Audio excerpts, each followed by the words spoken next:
एक गांव था, नाम था ढोलकपुर। बड़ा ही शांत और सुंदर गांव था। लोग हमेशा खुशी से झूमते थे क्योंकि उस गांव में रहता था महाराज रायस्टार, जो अपने गांव के लिए एक शेर था जो कभी अपने लोगों के साथ गलत होने नहीं देता था। लेकिन उस गांव में छुपा था एक डरावना राज, एक राज जो सबके दिल में था पर जुबान पे नहीं। गांव के बीच एक सूखा हुआ पेड़ था जिसे लोग कहते थे श्रापित पेड़। ना कोई उसके पास जाता, ना कोई उससे आंख मिलाता। हर पूर्णिमा के अगले दिन उस पेड़ के नीचे एक लाश मिलती थी। लोग कहते रात में कोई आता है और लाश छोड़ जाता है, लेकिन कभी किसी ने कुछ देखा नहीं और देखता भी कैसे। जो देखता वो अगले दिन पेड़ के नीचे होता था। एक दिन रायस्टार ने ठान लिया, बस अब और नहीं, इस राज का अंत मैं ही करूंगा, क्योंकि ढोलकपुर का नाम मिट्टी में मिल रहा था। फिर एक पूर्णिमा की रात रायस्टार चुपके से जाकर पेड़ के पास बैठ गया। रात के 2 बजे एक आवाज आई, थुंग थुंग थुंग थुंग थुंग थुंग थुंग थुंग थुंग सहूर। और फिर वो पेड़ भूत में बदल गया। वो भूत कुछ अजीब सा था, एक भयानक शैतानी हंसी वाला चेहरा, आंखें बड़ी बड़ी। वो पेड़ चल के एक घर के गेट को जोर जोर से खटखटाने लगता है। तभी एक आदमी डर के मारे आवाज सुन के बाहर निकलता है। वो भूत अपने लकड़ी जैसे हाथ से एक ऐसा थप्पड़ मारता कि उसकी सांस वहीं थम जाती है और उसी जगह उस लाश को ले जाता है और वापस फिर से पेड़ बन जाता था। देखते ही रायस्टार का दिल कांप जाता है, पर वो कुछ बोलता नहीं। सुबह लोग भीड़ में जमा हुए और रायस्टार ने पहली बार उस पेड़ से बात करने की कोशिश की। पेड़ के अंदर से एक आवाज निकली, क्या तुम सब भूल गए मुझे? रायस्टार बोलता है, तू कौन है? पेड़ बोलता है, मैं हूँ ठुन ठुन ठुन साहुर। एक वक्त था जब मैं भी इस गांव का एक प्यारा सा बच्चा था, लेकिन 100 साल पहले मुझे इसी पेड़ से रस्सी बांधकर उल्टा लटका दिया गया, गांव वालों की आंखों के सामने, और मेरी मौत को तमाशा बना दिया गया, सिर्फ इसलिए क्योंकि मैंने एक राज देख लिया था जो लोग छुपाना चाहते थे। और उसी पल से मेरी रूह इस पेड़ से जुड़ गई। उस दिन से मैं इंसान नहीं, एक सज्जा बन गया और हर पूर्णिमा में एक राजदार को चुनता हूँ और फिर उसे उसकी खामोशी का हिसाब देता हूँ। रायस्टार बोलता है, लेकिन अब तो वो लोग मर चुके हैं ना जो तेरा कसूरवार थे। अब तू मासूम लोगों को क्यों मार रहा है? पेड़ कुछ देर चुप रहता है, फिर बोलता है, ठीक है, बस एक बार मुझे याद करो, एक दिया जला दो, फिर मैं कभी किसी को नहीं मारूंगा। फिर रात में सब लोग आते हैं, एक एक दिया जलाते हैं और तभी पेड़ अपने आप से आग पकड़ लेता है और आखिर में मुक्ति मिलती ठुन ठुन ठुन साहुर को।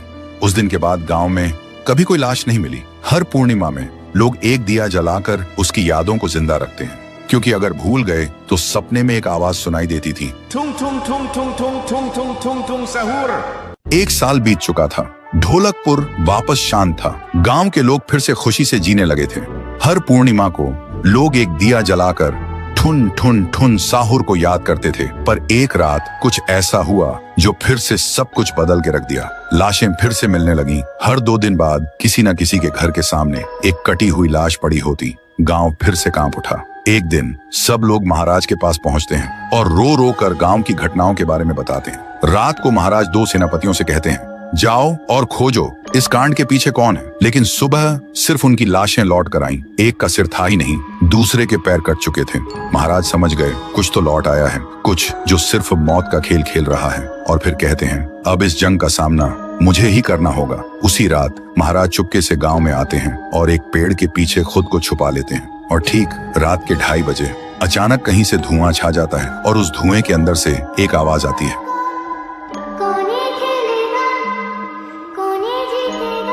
और फिर धुएं के बीच से निकलती है एक गुड़िया, गोल आंखें, एक बेजान सी मुस्कान, लेकिन चेहरा मौत का पैगाम।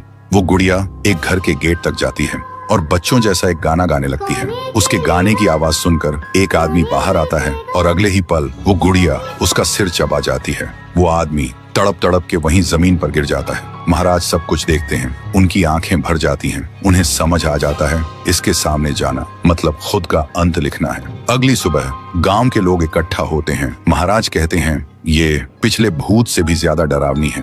इसे सिर्फ वही हरा सकता है जो मौत को पहले ही हरा चुका है। और फिर एक पूर्णिमा की रात सब लोग दिया जलाकर पुकारते हैं, आप वापस आइए, आपके बिना ये गांव जिंदा तो है पर जीने जैसा नहीं। तभी एक आवाज गूंजती है, थुंग थुंग थुंग थुंग थुंग थुंग थुंग थुंग थुंग सहूर। और उसी देह की आग से एक जलता हुआ पेड़ बनने लगता है और उसी पेड़ में से ठुन ठुन ठुन साहुर निकलता है। तभी फिर से वही धुआं छा जाता है और उसके साथ ही एक आवाज,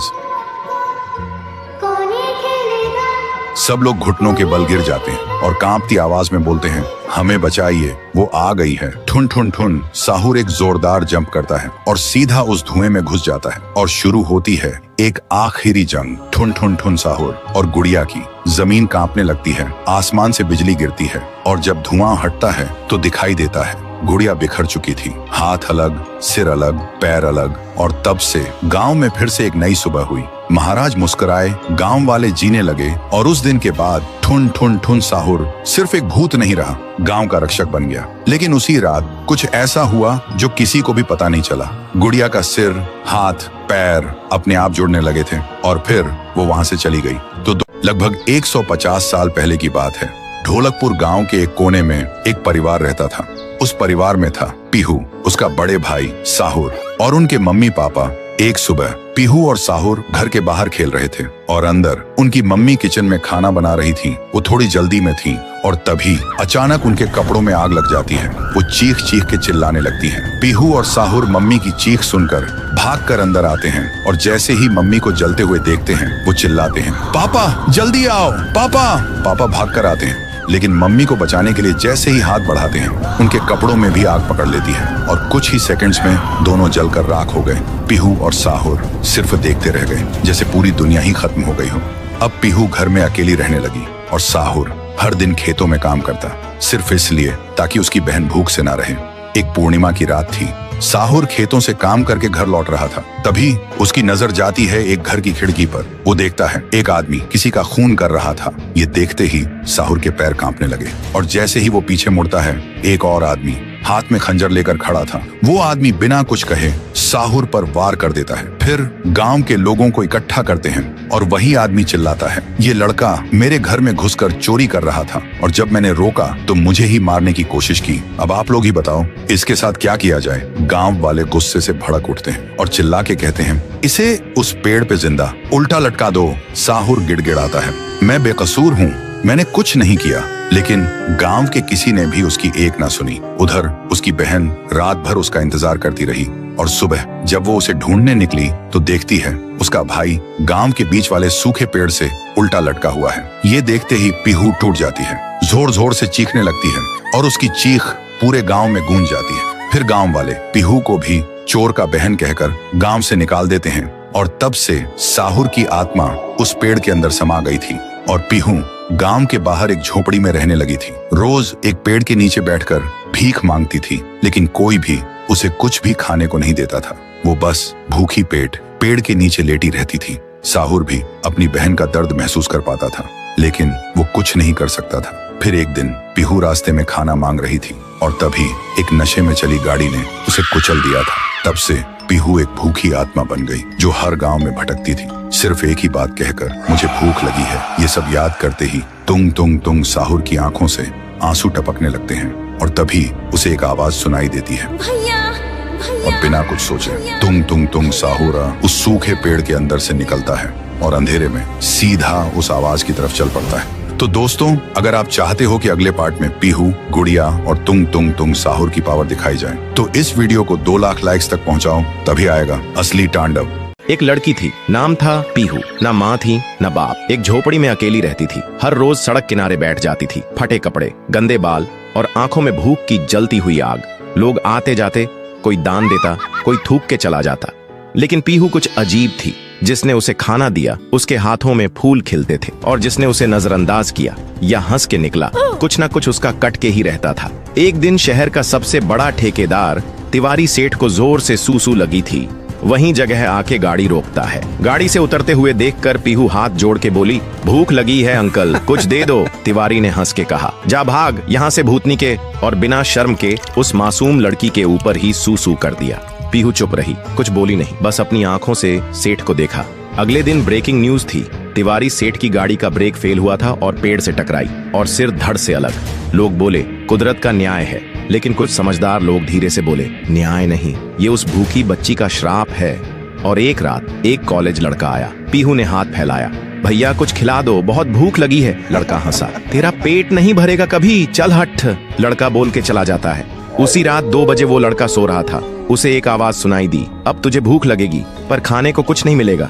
कभी नहीं, अगली सुबह लड़का पागल हो चुका था। हर प्लेट से खाना गायब, जो भी खाना रखता था सब गायब हो जाता था। उसकी जिंदगी से भोजन नाम की चीज ही गायब हो गई थी। धीरे धीरे पीहू की कहानी फैल गई। जो उसे खिलाता है बच जाता है, जो हंसता है मिट जाता है। अब सड़क के कोने पे लोग लाइन लगा के खाना देने लगे डर के मारे।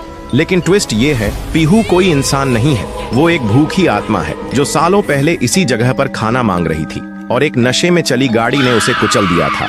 तब से ना उसकी लाश मिली ना इंसाफ मिला। उस दिन से वो बच्ची नहीं लौटी, एक भटकती आत्मा बन गई। तो दोस्तों, कभी किसी भूखे बच्चे को देखो तो नजरें मत फेरना। शायद वो इंसान ना हो, पर तुम्हारा इंसान होना वहीं तय होता है। कमेंट करो, पीहू को खाना दो अगर इंसानियत अब भी जिंदा है। एक गांव था, सुंदर शांत, जहां लोग हंसी खुशी जीते थे।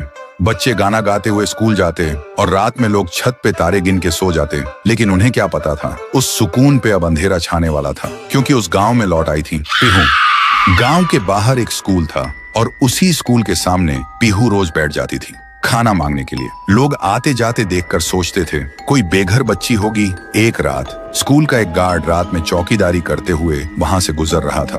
पीहू उसे देखती है और बोलती है, मुझे भूख लगी है, कुछ खिला दो। गार्ड कुछ नहीं बोलता, सिर्फ घूरता है और अंदर जाकर सीसीटीवी चेक करने लगता है। तभी स्क्रीन से एक लाल हाथ निकलता है और अगले ही सेकंड में वो आदमी गायब। अगले दिन सुबह गांव में हंगामा मच गया, सब कांप गए, किसी को समझ नहीं आया किसने किया।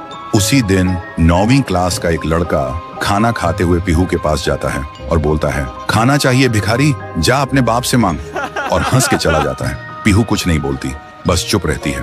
अगली रात उसकी माँ चीख चीख के रोड पे भागती है, मेरा बेटा अंदर से खाली हो गया है।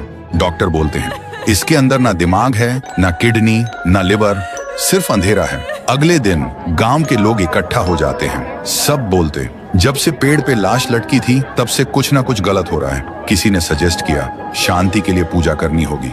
फिर रात में एक बड़ा पंडित बुलाया गया। पूरा गांव जमा हुआ था। पूजा शुरू होता है, लेकिन जैसे ही पंडित ने पहला मंत्र बोला, जोर का धमाका हुआ। पंडित का शरीर फट के टुकड़ों में बिखर गया। चारों तरफ खून और मांस के लोथड़े उड़ गए। लोगों की चीख पुकार मच गई और उसी खून से एक दीवार पे लिखा हुआ था, मुझे पूजा नहीं खाना चाहिए था। तो दोस्तों, अगर आप अच्छे इंसान हो तो कमेंट करो, मैं पीहू को खाना दूंगा। और अगर डर लग रहा है तो सब्सक्राइब करो, क्योंकि कहानी अभी खत्म नहीं हुई। पीहू अभी भी भूखी है।